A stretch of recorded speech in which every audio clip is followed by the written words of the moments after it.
Join किया है PMLN के रहनुमा अरबाब खिजर हयात साहब ने। बहुत शुक्रिया अरबाब साहब आपके वक्त का। क्या कहिएगा आज के अदालत उस्मा के फैसले के हवाले से कि इंतहाई खुशाइंद फैसला है, एक बड़ा फैसला है और अब किसी किस्म की कोई गलत फहमी या कंफ्यूजन बाकी नहीं रही है किसी भी तबके के लिए, इलेक्शन 8 फरवरी को ही होंगे।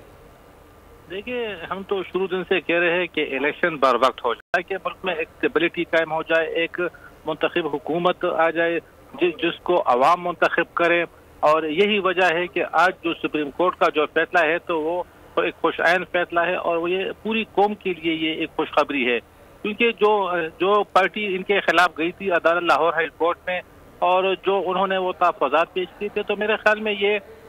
मैं इस बारे में यही कहूँगा कि ये इलेक्शन से फरार की कोशिश है, कि ये इलेक्शन से फरार इख्तियार करना चाहते थे। मगर हम चूँकि तैयार है इलेक्शन के लिए, हम तो शुरू दिन से कह रहे हैं कि इलेक्शन मुकर्ररा वक्त पर होंगे और आज ये सुप्रीम कोर्ट ने भी जो फैसला आया है तो अब इलेक्शन को मेरे ख्याल में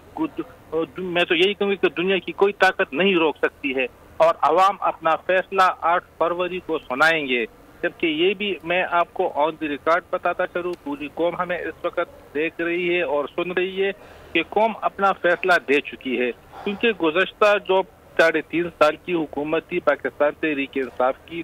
तो जिसमें बहुत शुक्रिया अरबाब खिजर हयात साहब हमारे साथ मौजूद है। सब्सक्राइब करें और बेल दबाएं ताकि कोई खबर रह न जाए।